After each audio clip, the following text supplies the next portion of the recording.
But let's talk about the final point.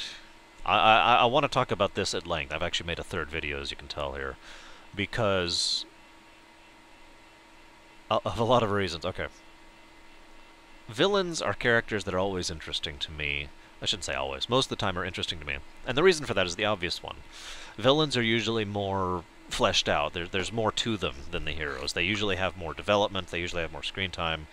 This is not always true, but, for example, who do you like more in The Lion King? Scar or Simba?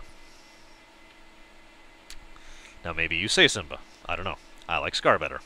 He was an idiot towards the end. I'm not going to deny that.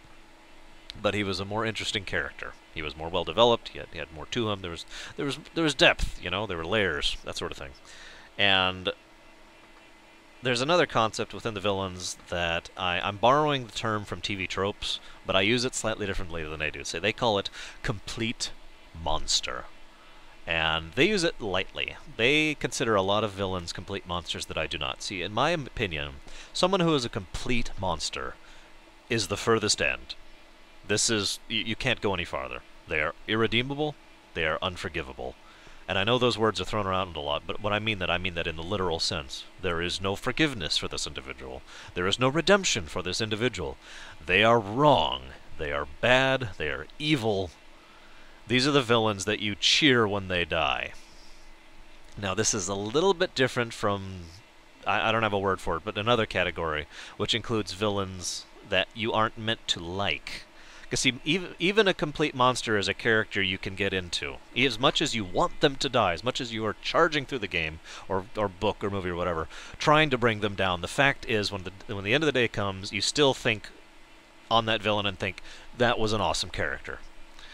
The other category over here is like, say, Hojo from the FF7 series, who is just a creepy little fucker, and every time he's on the screen, you just want him off the screen. There we go, that's better.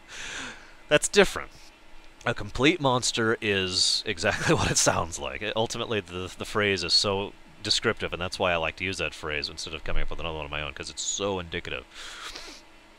But when I am asked if a villain is a complete monster, the one I compare them to, the example of this, is Luca Blight. Luca Blight was a complete monster. He was a beast. He is the villain. He is the antagonist of Suikoden 2. And I don't even know where to start. I've been thinking about him a lot the last few days as I've been preparing for this review, because I really wanted to get across the essence of why this character is so engaging, why it is that after all these years, I still think of Luca Blight as the complete monster. You see, I think I'll start with something I only noticed recently. You see, Luca Blight is not subtle. Most villains who hit a certain level of evil tend to have an air of sophistication about them, you know, and they have that cold, detached thing, or they're very brutal in their thing, you know, oh, well, we have reserves and we can afford to lose people, or, you know, they're not important, or whatever. And they just have this almost British air of just above it all, and it doesn't matter to us. Or they try to be sophisticated, like Hans Gruber.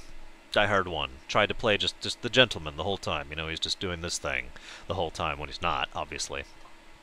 And that level of sophistication, that level of subtlety in appearance, is not something Luca Blight has.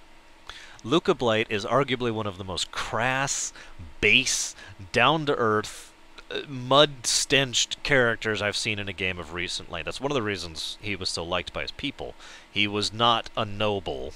He didn't dress fancy. He was just a guy. He spoke plainly. His word choices, you can tell as you're reading the dialogue, and this was made most clear to me recently. He speaks like a commoner, literally. And this is a setting. I say that, and I don't want you to think that I'm some kind of elitist prick who thinks everything has to be done by the rules of proper grammar or whatever. But within the setting, people speak differently, just like they used to several hundred years ago. People speak differently based on their station, based on their education. He speaks like a commoner. He speaks using base, common words that don't have any eloquence, and he repeats them a lot because he doesn't have that much of a vocabulary. He speaks like a thug. He acts like a thug. He is not trying to be fancy. He's not trying to be free. He is just trying to be death. And he was.